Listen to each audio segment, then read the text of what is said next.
Bonjour à tous et bienvenue dans cette nouvelle vidéo. Aujourd'hui j'avais envie de faire un format de vidéo que je ne fais pas très souvent, donc déjà parce que c'est pas de la face cam, mais en plus de ça parce que je vais vous parler aujourd'hui d'anecdotes concernant les films Harry Potter.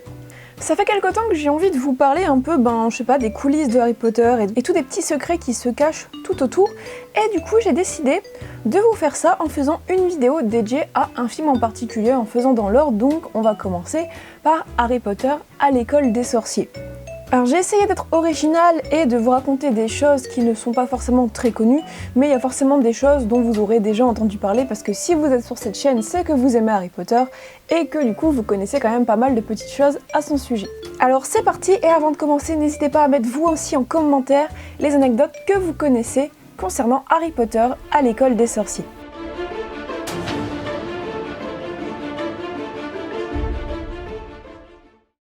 Numéro 1. Lorsque le casting de Harry Potter à l'école des sorciers est lancé en 2000, J.K. Rowling ne veut que des acteurs britanniques et on a déjà deux en tête. Dame Maggie Smith pour McGonagall et Robbie Coltrane pour Hagrid. Et c'est Robbie Coltrane qui est le tout premier acteur à avoir obtenu son rôle dans la saga Harry Potter.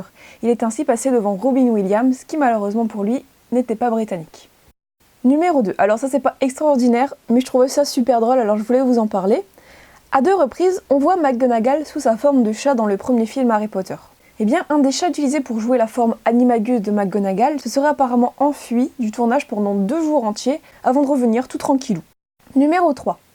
Les scènes de banquet de la grande salle sont impressionnantes et grandioses. Il fallait ainsi plusieurs jours de tournage pour chacune d'entre elles. Afin de rendre les scènes les plus réalistes possibles, toute la nourriture présente sur les tables du premier film est réelle.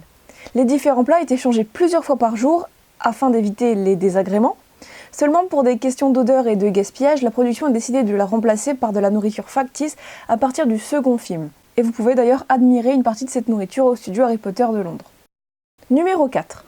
Pendant le tournage, le jeune Daniel Radcliffe de 11 ans s'est amusé à changer la langue du portable de Robbie Coltrane en turc. Donc Robbie Coltrane a dû se faire aider du père d'une des membres de l'équipe pour régler son téléphone et réparer la bêtise de Daniel. Numéro 5. Tom Felton, qui joue Drago Malfoy, voulait à l'origine se présenter pour jouer le rôle de Harry. Quand il est arrivé au casting, il n'avait lu aucun des livres Harry Potter, et pas de chance pour lui, on lui a demandé quel était son passage préféré dans le premier livre. Tel un serpentard dans l'âme, Tom a répondu la même chose que le garçon qui était passé juste avant lui.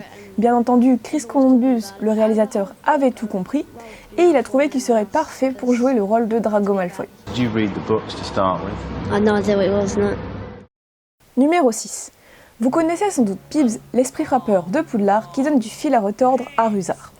C'est un personnage présent dans tous les livres et les jeux vidéo Harry Potter. Pourtant, il n'apparaît pas dans les films.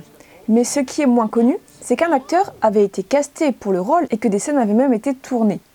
Cet acteur s'appelle Rick Mayall et Chris Columbus a décidé de couper ces scènes car il n'était apparemment pas satisfait du rendu, bien que l'acteur eût été très drôle. Numéro 7. Un fait assez connu mais qui reste tout de même drôle à raconter est le casting de Rupert Grint alias Ron Weasley. Rupert avait entendu qu'il pouvait envoyer sa candidature en vidéo via un programme d'information pour le jeune public à la BBC. Rupert a alors décidé de se déguiser en sa professeure de théâtre tout en rappant pour expliquer pourquoi il voulait jouer le rôle de Ron. Et je ne sais pas vous, mais moi ça fait des années que j'attends que cette vidéo soit rendue publique. Numéro 8.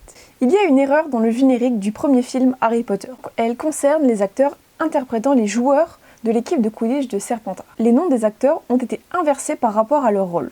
Marcus Flint, normalement interprété par Jimmy Yates, a été crédité en tant que Will Tixon, et c'est Will Tixon qui joue l'attrapeur a été crédité par Scott Fearn, qui joue un poursuiveur, et etc. Numéro 9. Harry Potter à l'école des sorciers sort en novembre 2001, et en février 2002, il est annoncé comme étant le deuxième film le plus rentable de l'histoire du cinéma, avec plus de 974 millions de dollars de recettes. Le seul autre film Harry Potter qui le dépassera sera Harry Potter et les reliques de la mort partie 2, 10 ans plus tard, avec 1341 millions de dollars de recettes. Numéro 10. La production a proposé à J.K. Rowling d'interpréter la mère de Harry dans le premier film. Le personnage ne devait que très peu apparaître, donc cela était tout à fait possible, et cela aurait sonné comme une forte symbolique pour la créatrice de Harry Potter. Cependant, J.K. Rowling a décliné, sachant combien Lily Potter prendrait de l'importance dans le reste de la saga. C'est donc à Geraldine Somerville qu'est revenu le rôle. Numéro 11. Alan Rickman, qui interprète le professeur Rogue, était la seule personne en dehors de J.K. Rowling à connaître la destinée de Rogue. C'est en 2000 que commence le tournage du premier film Harry Potter, et seuls les 4 premiers tomes Harry Potter sont parus à cette époque. Rogue est encore vu comme un personnage méchant, cruel et un des plus grands ennemis de Harry Potter à Poudlard. Cependant, J.K. Rowling tient à la justesse et à la cohérence du jeu de Alan Rickman pour les révélations futures de son personnage. Elle révèle alors à l'acteur la véritable nature de Rogue que le monde entier ne connaîtra que 7 ans plus tard. Numéro 12. Plutôt connu mais toujours aussi magique à raconter, l'histoire de l'obtention du rôle par Daniel Radcliffe. Tout d'abord, sachez qu'un autre jeune acteur a obtenu le rôle de Harry avant Daniel.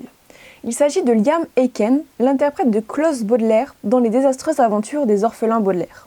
Obtenu, c'est tout de même un grand mot. On l'a rappelé pour lui dire que finalement l'équipe cherchait à tout prix un acteur britannique et il était américain.